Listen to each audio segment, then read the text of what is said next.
पैमाना सुख का। बाजार से लौटते ही सब्जी का थैला पटक कर रेनू बेटी प्रज्ञा के कमरे की ओर बढ़ गई थी। गुस्से से उसका रोम रोम सुलग रहा था। प्रज्ञा फोन पर अपनी किसी सहेली से बात कर रही थी। खुशी उसकी आवाज़ से टपक रही थी। मेरी विशेष योग्यता में 4 नंबर कम रह गए। इसका मुझे अफसोस नहीं है। मुझे खुशी है कि राजश्री सभी विषयों में अच्छे अंकों से पास हो गई है। पता है, राजश्री के रिजल्ट की उससे ज़्यादा बधाई तो मुझे मिल रही थी। माँ को अपने कमरे के दरवाजे पर खड़ा देख प्रज्ञा ने सपक कर फ़ोन बंद कर दिया। हाँ, तो इसमें गलत क्या है मॉम? देखिए ना, इस प्रयोग से सारी लड़कियां अच्छे अंकों से पास हो गई हैं। तेरा रिजल्ट तो गिर गया ना। 4 नंबर कम ज़्यादा होना रिजल्ट उठना या गिरना नहीं होता मम्मा। और वैसे भी इसका राजश्री की मदद से कोई लेना देना नहीं है। तो मतलब मेरी देख रेख में कोई कमी रह गई क्या? क्या मम्मा, आप बात को कहाँ से कहाँ ले जा रही हो? आप जैसी केयरिंग मॉम तो कोई हो ही नहीं सकती। बस बस रहने दे। एक तो मना करने के बावजूद भी तू अपनी दरिया दिली से बाज नहीं आती, दूसरा मुझसे बात भी छिपाने लगी है। हमेशा की तरह रेनू का गुस्सा पिघल कर बेबसी में तब्दील होने लगा था और प्रज्ञा हमेशा की तरह अब भी संयम बनाए रखे हुई थी। उसने सोचा, जिस बात को बताने से सामने वाले को दुख हो रहा हो उसे ना बताए तो ही अच्छा है। रेनू के लिए बेटी की ऐसी हरकतें और बातें कोई अजूबा नहीं थी। प्रज्ञा बचपन से ही ऐसी थी।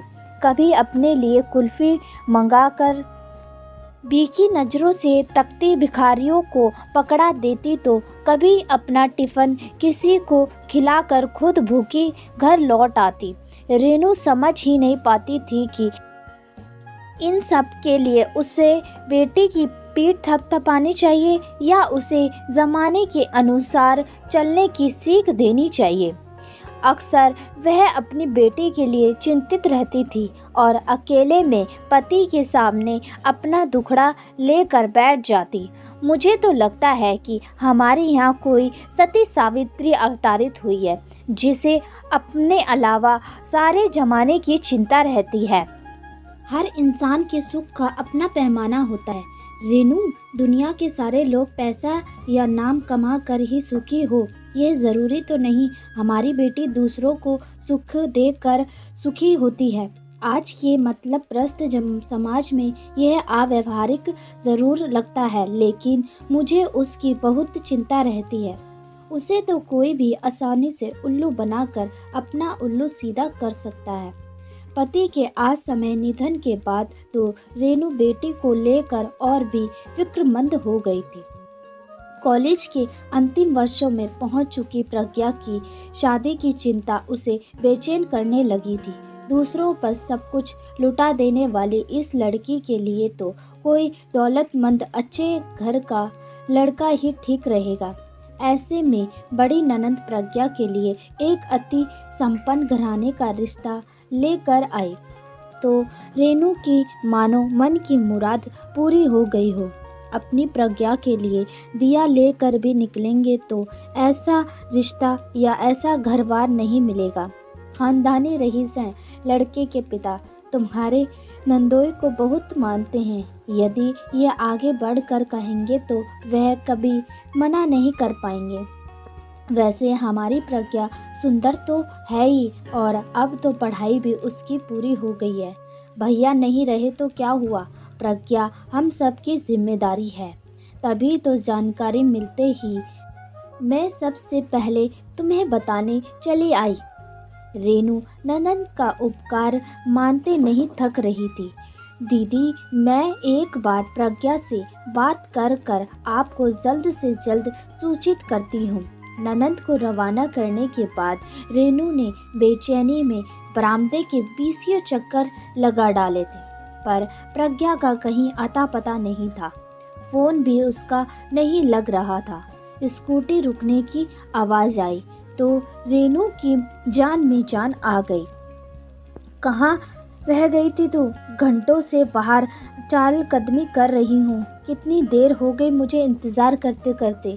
रिश्ते की ही बात करती रही, लेकिन प्रज्ञा ने कोई उत्साह नहीं दिखाया।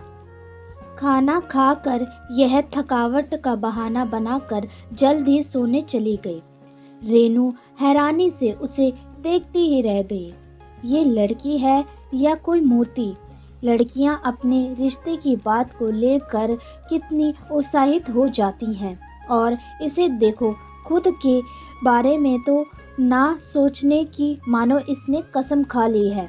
यह सोचकर रेनू बहुत परेशान थी। सवेरे उठते ही रेनू की फिर वही रात वाली बातें शुरू हो गई थी। मम्मा, मैं अभी कुछ साल नौकरी करने के बाद ही अपने पैरों पर खड़ी होने चाहती हूँ। उसके बाद ही शादी करूँगी, इसके बारे में फैसला लूँगी।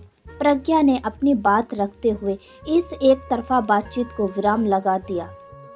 पर कल से संयम बरत रही रेनू का धैर्य जवाब दे गया था। इतने अमीर परिवार की बहू बनने के बाद तुझे नौकरी करने के या अपने पैरों पर खड़े होने की क्या ज़रूरत रह जाएगी? यह तो हमारा समय है कि दीदी को तेरा ख्याल आ गया।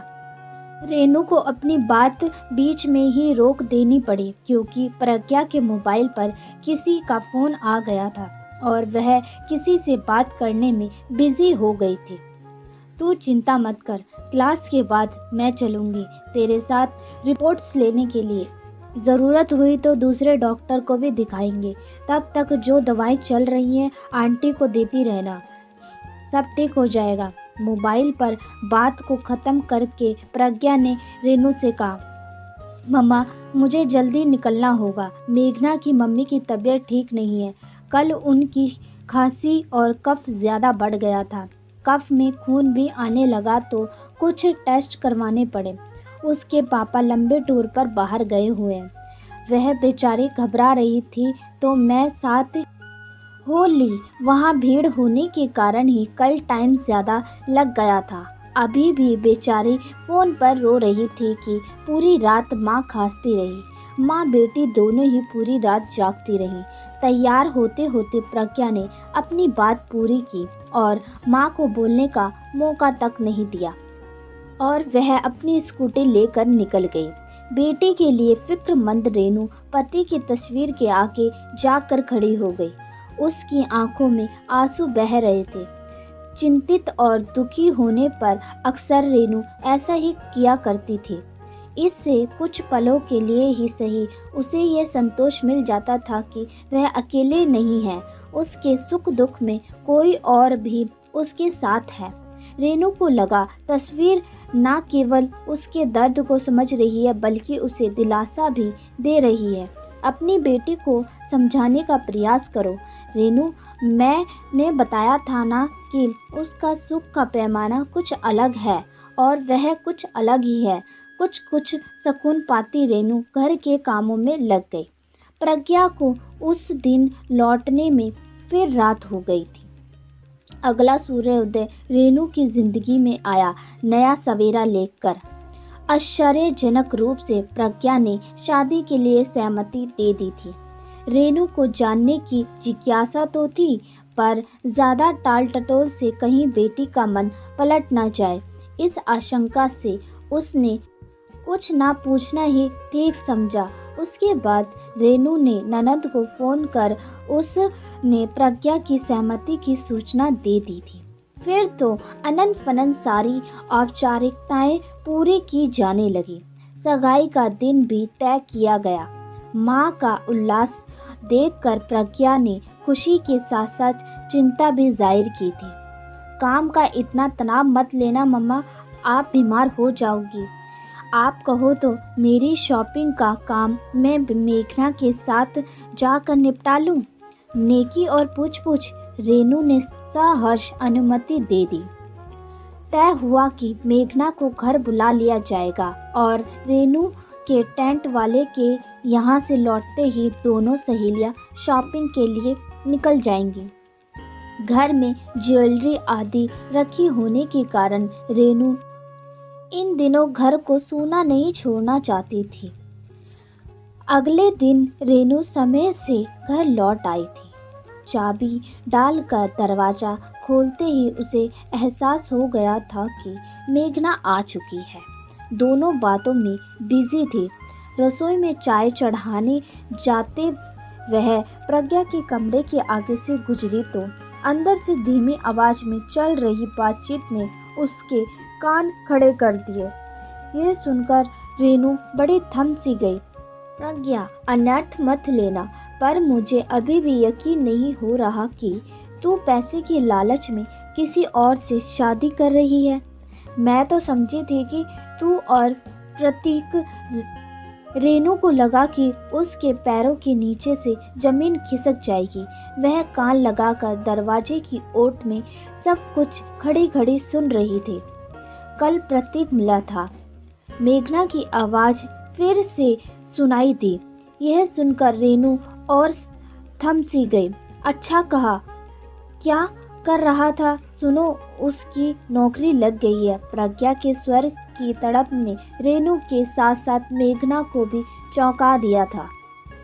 उसके बारे में जानने की इतनी तड़प क्यों? अभी तो तू कह रही थी कि तुम दोनों के बीच ऐसा कुछ नहीं है। मुझसे किसी भी बात का सच मत छुपा।